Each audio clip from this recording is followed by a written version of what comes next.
Jetzt kommt mehr. Viel mehr. Mehr ist immer besser. Hallo, wir sind 2 Piranhas und wir machen hier jetzt mehr. Hallo. Also noch mehr als sonst mehr. Mehr Features. More Features, better game. Das heißt, das bessere Spiel ist immer, wenn es mehr ist. Steile These. Quantität. Immer mehr. Ja. Geht jetzt nicht um die Größe der Welt oder um die Anzahl der Waffen oder der Charaktere oder der Quests, die man spielen kann, sondern geht um Features. Was ist das denn? Was sind denn Features? Das ist das, was man so in der Welt machen kann, zum Beispiel. Und was sie zu bieten hat. Ja, was das Ding kann, ne? Also das, was man halt machen kann. Ich gehe zur Truhe, kann die aufmachen, ist ein Feature. Ich kann ein Schwert ziehen und hau jemanden damit um, ist ein Feature. Ich kann mein Jetpack zünden und rumfliegen, das ist ein Feature. Ja, ich kann jemanden anquatschen, kann mit ihm einen Dialog führen, das ist ein Feature. Ich kann die Karte aufmachen und kann mir angucken, wo ich bin, das ist ein Feature. Ich kann gucken auf dem Radar, ob irgendein Gegner da ist, das ist ein Feature. Das heißt, die Fähigkeiten, die so ein Spiel hat, die Gameplay-Elemente, meinetwegen, oder halt Dinge, die man tun kann, ja, das sind Features, ne? Ja, was sagen denn die Leute dazu? Wie wichtig ist das denn überhaupt? Ich glaube, haben wir, ne? Mhm. Was glaubst du, wie viele Features so in so einem Open-World-RPG drin sind? Haben wir mal so unverblümt einfach mal gefragt, wie viele Features sollte das so haben, so ein Rollenspiel, ne? Mhm. Und die haben Folgendes gesagt. Mittelmäßig viel. Ja, aber ich find's halt immer zu unübersichtlich, wenn es zu viel wird. Deswegen so ein Mittelding. Aber ich könnte ja halt auch keine Nummer dran setzen. Ja, mittlerweile einige, denke ich, weil alles doch krasser wird und immer mehr Features drin sind. Wenn man vor lauter Features nicht mehr weiß, was Sache ist, dann wird's überladen. Aber es sollte so viel sein wie nötig auf jeden Fall.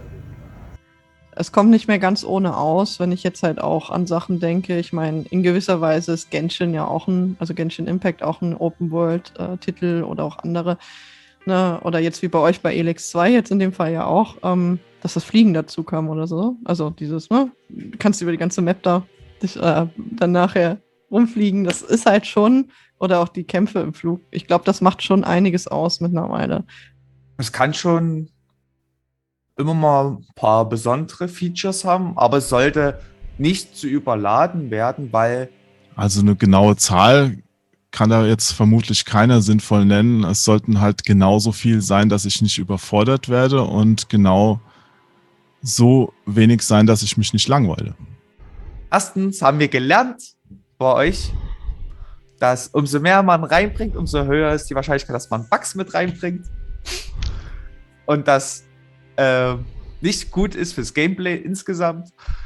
Aber so ein bisschen besondere Features in einem Game, was das Game einzigartig macht oder von den großen Masse abhebt, ist schon immer schön und auch erfrischend. Aber es sollte nicht überladen sein, weil es funktioniert meistens nicht. Gerade so viel wie nötig? Ich glaube, das kann man nicht pauschal beantworten, oder? Es kommt so sehr drauf an, was so das Core-Gameplay ist. Also es darf halt nicht zu variantenreich sein, es muss schon einen Wiedererkennungswert haben, aber es sollte auch nicht zu repetitiv sein. Also ich glaube, in der Zahl kann man das nicht beantworten. Ja, so ein Ding hat verdammt viele, ne, eigentlich. Ja. Ja. Jeden kleinen Pups, den man machen kann, ist ein Feature. Und wenn es ist, ich habe ein Bestiarium und kann mir angucken, ob ich jetzt irgendwo einen Text lesen kann oder sonst irgendwas oder ob das Ding da dargestellt wird, wie es dann fliegt oder hast du nicht. Das sind alles Features, alles kleine Features. Das heißt, Hunderte sind da drin eigentlich, ne, in so einem Ding. Ich würde sagen, darum ist bei einem Open-World-RPG auch vor allen Dingen die Gratwanderung, Feature-Explosion versus Übersichtlichkeit. Ja. Ja. Ja. Mhm. Heißt, das wird alles sehr unterschätzt, ne? Viele Features macht das Spiel besser. Das heißt, ich kann vieles machen im Spiel und je mehr ich machen kann, umso besser ist das. Das ist auch interessant, dass es einige Features gibt, die drin sind im Spiel, die dann auch erst dann in der Diskussion sind oder wahrgenommen werden, wenn man sie rausschmeißt. Oh. Da muss man sehr vorsichtig sein. Ja. Ne? Ich sag mal als Beispiel, Dinge in Truhen legen können. Ne? Habe ich schon mal erwähnt, das ist etwas, das ist eigentlich total unwichtig, weil wir haben unendliches Inventar, man muss nichts in Truhen legen können, aber wenn man es nicht mehr darf, dann fehlt es auf einmal. Ne? Das ist genauso wie sowas wie sich auf den Stuhl setzen können oder sowas. Ne? Wenn man auf einmal alle Stühle rausschmeißt, auf die man sich setzen kann. Wir haben mal so eine Sendung gemacht, die haben wir genannt Ambient Activities, ja. Und da haben wir dieses mal näher beleuchtet, wie wichtig solche Dinge sind, so Kleinigkeiten, so kleine Features halt, wie sich auf den Stuhl setzen und einfach nur eine Gegend rumglotzen. Oder Ambient-Tiere töten für ein paar XPs. Klingt erstmal unwichtig, ist es aber nicht, weil es erstmal dazugehört, irgendwo, ne? Und ja, was gehört denn dazu? Was ist denn ein wichtiges Feature? Ja. Kampf ist ein wichtiges Feature. Ja, weil das etwas ist, was man sehr häufig, sehr lange macht. Ja. Das Komplizierte bei diesem Beispiel ist, dass es viele andere Dinge im Spiel auch noch bedingt. Zum Beispiel, der Kampf ist nicht nur irgendwie, juhu, ich habe ein Schwert und ich habe einen Gegner und dann wird der bekämpft, sondern du hast die ganze komplette Riege an allem, was lebt und kreucht und fleucht, kann bekämpft werden. Das heißt, ich habe irgendwie 50.000 Karten und Gegenkarten und irgendwie Prinzipien und Dinge, die man tun muss. Das heißt, da rein spielt irgendwie die komplette Monsterriege, AI, Animationen, die kompletten Humans, also die menschlichen Gegner, mit denen man begegnet, mit ihren ebenfalls AI und Möglichkeiten, Lesbarkeiten, Visualisierung, Effekte, darin spielt Waffen, also Waffenauswahl, Nahkampf, Fernkampf, Munition, 50.000 Dinge. Darum ist dieses Feature eigentlich ein Sammelsurium an Features. Ja, genau. Und alle Kleinigkeiten, die man machen kann, die summieren sich dann auf und müssen dann auch entsprechend fehlerfrei funktionieren und gemacht werden und so weiter. Und ja, bei einigen Sachen haben wir auch uns entschieden, sie wegzulassen, die auch immer wieder diskutiert werden, wie zum Beispiel Schwimmen. Ja, haben wir im Spiel, aber Tauchen nicht mehr. Ja. Warum nicht? Weil wir keine Unterwasserwelten bauen wollen. Weil die Unterwasserwelten damals, die waren einfacher gemacht, war einfach ein Loch, eine Palme drin, fertig. Ja, das war so. Heute musst du dann, wenn du Tauchen einbaust, hast du halt ein bisschen mehr. Du musst dann unter Wasser kämpfen können. Das konnte man damals auch, aber das war alles irgendwie rudimentärer. Du musst dann Items aufnehmen können. Ja, da machst du halt eine spezielle Taste und hin. Ja, man kriegt das alles irgendwie rein. Aber ist das auch cool dann, ja? Und ist das auch zeitgemäß und so weiter? Da werden wir auch sehr oft für kritisiert, dass es halt nicht, ja, ist ja nicht zeitgemäß, ist ja nicht innovativ, ist ja nicht dies, ist ja nicht jenes. Ja, das hören wir auch alles. Ist auch alles richtig, ja? Aber dann sagen wir, okay, aber dann lassen wir Schwimmen weg, weil wir müssten dann nämlich riesige Unterwasserwelten bauen, wenn wir dem gerecht werden wollen. So wichtig ist das uns dann nicht. Dann sagen wir, dieses Feature fliegt dann raus. Genau, so. du hast im Grunde genommen eine gewisse Zeit oder ein Volumen, das du in ein Feature stecken musst. Ja. Je unwichtiger das Feature, desto tendenziell weniger Zeit muss man eigentlich reinstecken, ne? Aber man möchte ja trotzdem, dass jedes Feature A auch funktioniert und einen Sinn ergibt und irgendwie und cool ist.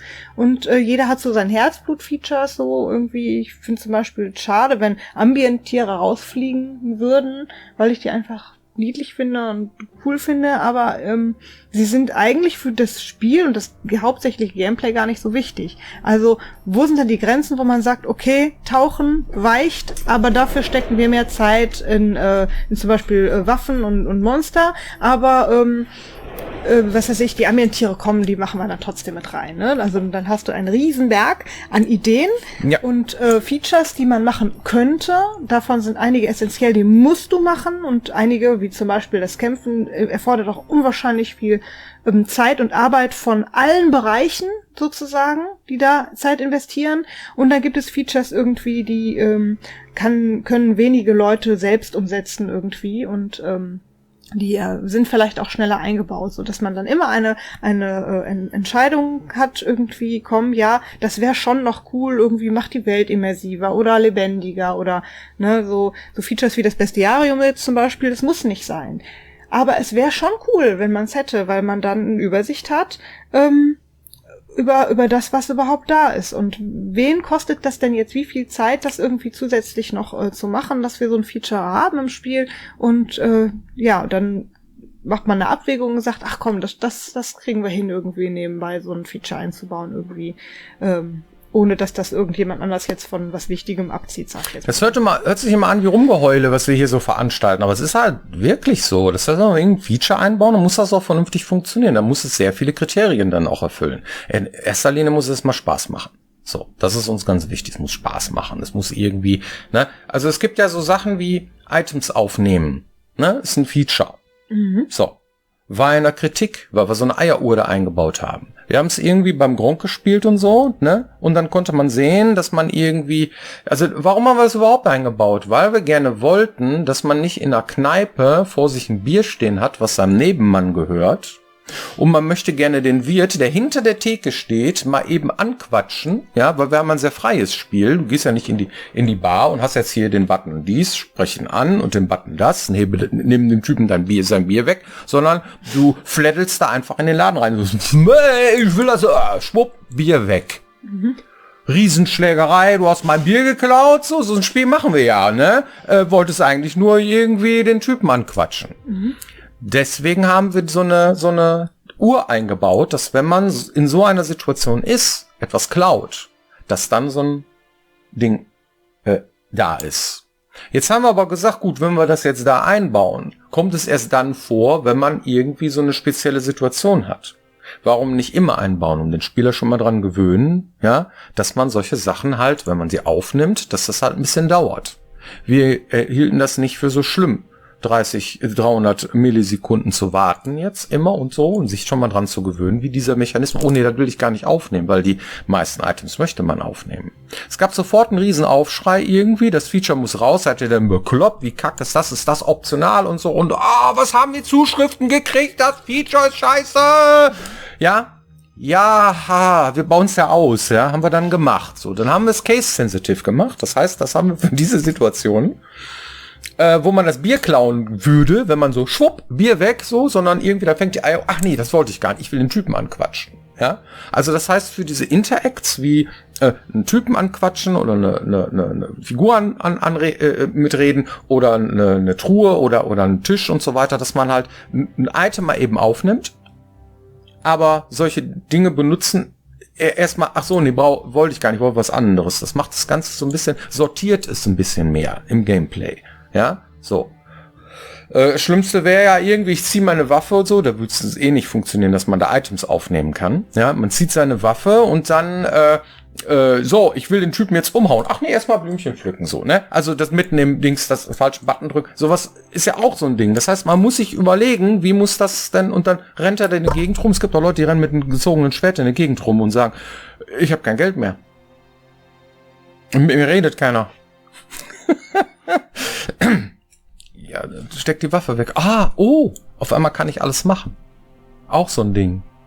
Ja, es gibt Spiele, die machen das auch so, dass man das automatisch wegsteckt, die Waffe nach einer gewissen Zeit und so. Das ist eine andere Art Spiel. Wir machen das so nicht. Ja, wir haben schon ein bisschen mehr Kontrolle dem Spieler überlassen, anstatt dass das Spiel dir was vorkaut. Ist auch so ein Ding, ja. Das heißt, wir möchten euch nicht entmündigen an der Stelle. Wir möchten euch schon irgendwie so, ich ziehe die Waffe und stehe dann da und dann bleibst du da stehen. Wenn du möchtest, dann bleibst du mit der gezogenen Waffe da stehen, so wie du stehst. Steck die Waffe weg, so, ja. Sagt dann irgendeiner, wenn er an dir vorbeikommt, so. Und dann steckt er automatisch die Waffe weg. Dann vielleicht willst du den ja provozieren, ja, dass du die Waffe einfach gezogen lässt oder sowas. Ja, solche Kleinigkeiten, das greift alles ineinander, diese kleinsten kleinen Features so, ja. Und ja, wir haben einen riesen Sack voll, ja, Features ins Spiel eingebaut. Und ja, diese ganzen Sachen, die diese Freiheit ausmachen, die unsere Spiele, die DNA unserer Spiele ausmacht, ja, die macht das, die wollen wir gerne erhalten.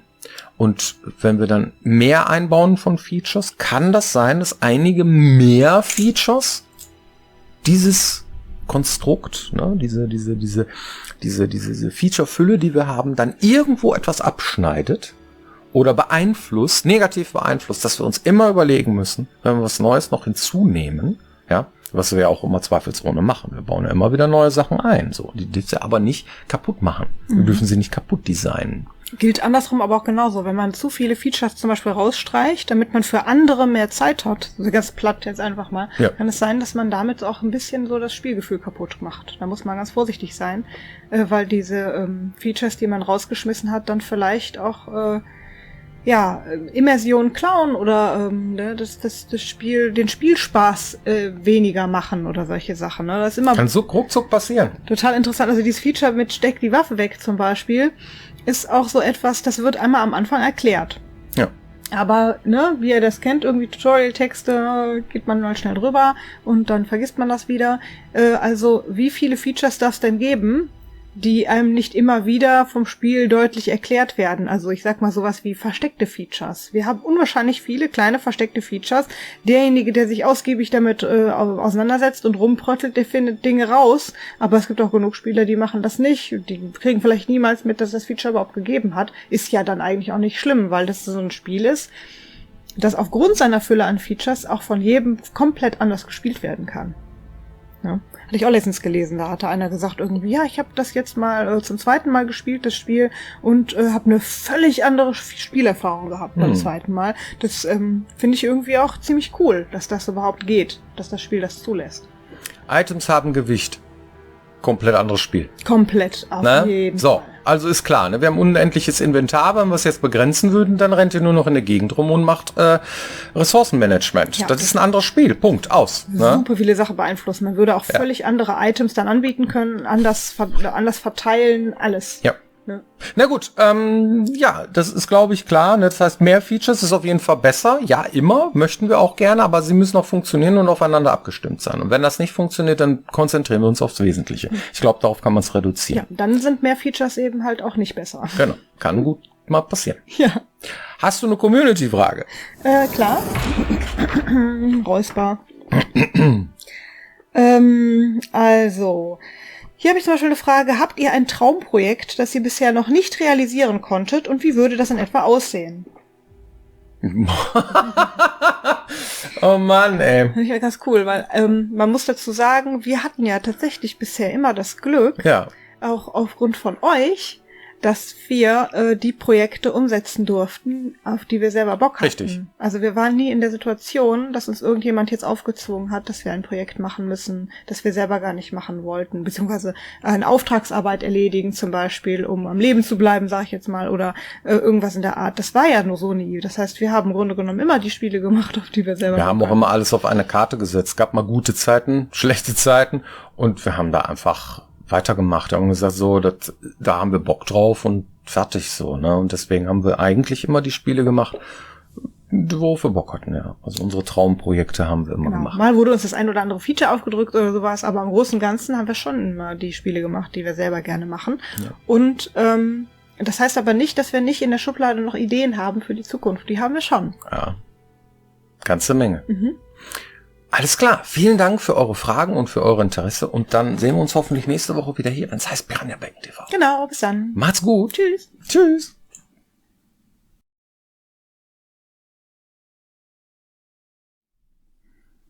Pupsen. Wäre doch mal ein cooles Feature, oder? So wie bei Fable. Oder diese eine Figur, die bei Divinity immer gepinkelt hat. Oh, schlimm.